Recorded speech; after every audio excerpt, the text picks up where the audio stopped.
Hello and welcome back to another video on Wrestle Debate and to another edition of AEW Dynamite Out of 10. It's the first Dynamite since Full Gear, and as we know, a lot went down there. We're building up to new storylines, lots of big developments on this show. And so yeah, let's get straight into it. And we started off with Kenny Omega with the Young Bucks and Adam Cole. Omega said he needs to take some changes and take some time off. He asked the Young Bucks to hold down the fort while he was gone. Adam Cole responded that Omega could count on him, but the former world champion corrected Adam as he was talking about the Young Bucks, which was interesting. But yeah, shame about Kenny Omega going, but obviously can't wait to see him back now already.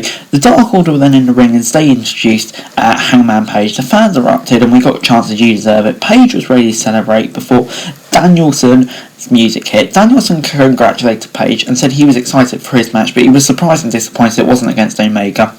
Hangman replied that he hasn't beaten Omega and he'd done it in less than 30 minutes. Bryan, unlike Omega, said he did not dress up as the Ghostbusters for Halloween. Bryan said he was ready to face Hangman tonight and said he didn't want to hear any excuses. Page didn't look like what he heard, and both men clashed only to be separated by members of the Dark Order, which we then moved on to Daniel Bryan versus Evil Uno. Evil Uno was working over Daniel Bryan's arm before Bryan got back in control. Danielson wasn't happy with Evil Uno after he slapped him. Danielson then took him down with a knee strike before constantly pounding Uno with boots to the head and a chest kick. Danielson then locked in the triangle choke to pick up the win. After the match, he picked up the mic and said he would face Colt Cabana next week at his hometown of Chicago. Overall, I'm going to give this an 8 out of 10. This was just brilliant. Danielson, the heel turn's been coming, but it's finally here, and yeah, I just can't wait to see where this goes. Before, Eddie Kingston was backstage on Dynamite with Tony Schiavone. Tony wanted to ask about his match with CM Punk before they were interrupted by 2.0 and Garcia. 2.0 said that Garcia lasted longer than Kingston. Eddie and Garcia almost came to blows before they left the scene. And before we then got Tomohiro Ishii versus the Butcher and Blade and Orange Cassidy, obviously on Ishii's team. Great to see him make his debut. He started the match off with the Blade, and the Blade bounced off the ropes and charged at Ishii. Tomohiro then tagged in Orange Cassidy and took down the Blade, and Cassidy followed that with a lateral press. The Butcher tagged in and was all over Cassidy. He continued to dominate until the Blade tagged back in. Butcher and Blade then went for a double team move, but Orange Cassidy took both men down. The Japanese star hit some chops on the Blade and followed that up with a backdrop. The Butcher then tagged in Ishii, and they had little to no effect on Tomohiro, who was hit back with all of his moves. Cassidy then tagged back in, hitting Blade with a near fall. He then dragged Orange Cassidy over to his corner and tagged back in. Ishii hit a repeated strike before Rocky Romero pulled the Blade out of the ring, where Matt Hardy came after him. Orange Cassidy took over, and Ishii then hit the Blade with a lariat and a brainbuster to pick up the W. I'm going to give this 7 out of 10. Yeah, really solid match and a great way for Ishii to debut. I can't wait to see where all of this goes, and a card are coming soon, hopefully, and potentially, probably. So yeah, this is really intriguing. Baker then said she was getting tired of carrying the women's division on her back.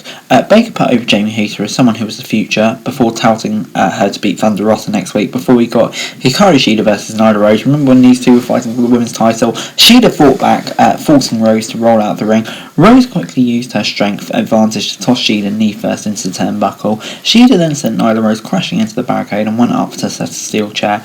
Rose attacked Shida and made her sit on the chair. Nyla then headed to the apron and went for a crossbody. However, Shida got out of the way. Shida then rolled Nyla Rose back into the ring before Nyla took back control of the match. Serena Deeb then came out and blindsided Shida, hitting a chop block. Rose failed to finish Shida off, and Rose powered her way back to her feet and hit a powerbomb and locked in a modified stretch muffler, and Shida tapped out. Yeah, I'm going to give this 7 out of 10. Probably one of the, if not the best matches in the tournament so far. Continuing the Shida Deeb feud as well. On the whole, from the women's division in AEW, this was very, very good. Shawn Spears took a shot at the AEW fans, saying that MJF could beat their heroes with a headlock takedown next, before the Pinnacle leader was on the mic and ran down the fans in attendance. However, before MJF could hit more, CM Punk, yes, came down to the ring. MJF didn't look too impressed and offered Punk a handshake. Punk didn't accept it and ended up walking away without saying anything. I'm so hyped for this match. Yeah, it's going to be good. Just give it to me now. Before Tony Schiavone was backstage with Darby Allin, Allin said that MJF had not managed to break him and he was ready to wrestle the salt of the earth again. At that point, Allin's interview was interrupted by Billy Gunn and his sons. Billy said that if Darby wanted to face the biggest and baddest person in AEW, he was right here. Before, in a backstage promo, another one, Allin Cole and Bobby Fish laid down the challenge to Jungle Boy and Luchasaurus for Rampage again. But yeah, all of these backstage promos were just good. I just want to see CM Punk versus MJF. Before we got Dante Martin and Leo Rush versus The Acclaimed. Martin and Rush made a brilliant start and were all over Bowens in the match's opening stages. Max Caster then managed to blindside Dante Martin at ringside, and The Acclaimed then hit a double suplex to take control. They traded tags on Dante Martin until Leo Rush finally came in. Rush was all over the members of The Acclaimed before Dante Martin hit a huge springboard dropkick. All four men were down as the crowd chanted. Bowens then tagged out The Acclaimed and double-teamed Rush. Martin came back with passing springboard moonsaults to Bowens. Rush then headed to the top rope and hit a frog splash to finish Bowens off. Team Taz came after the match and reiterated the offer that they made to Dante Martin. Yeah, just a bit before the main event. This is perfectly fine, nothing special. I'll go at 6 out of 10. Before we got Sami Gamara versus Jay Lethal. For the TNT title, we got a brilliant start to the match. Sami almost found an opening for his finisher, but Lethal quickly got out of position. Guevara then sent Lethal crashing out to ringside before he was in a bad state after Lethal got his knees up from a move. Lethal rolled out the ring before coming back in and throwing Guevara out. Lethal went for a suicide dive, but Sami hit a suplex, which was a brilliant spot. Guevara and Lethal then continued to brawl outside, and Sami had Jay on the timekeeper's table and headed to the top rope. Guevara went for a dive up from the turnbuckle, but crashed through the table. Back in the ring, Guevara hit a super kick. Lethal replied with a figure 4 before Sami followed out with a GTH to pick up the W.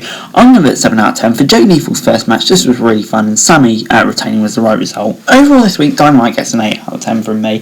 Yeah, really enjoyed this episode of Dynamite. Just the consistency throughout was just fantastic. Loads of new feuds setting up, which looked genuinely great.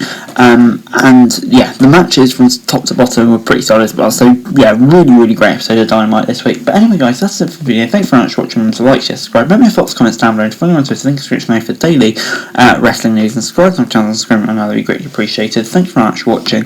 Peace.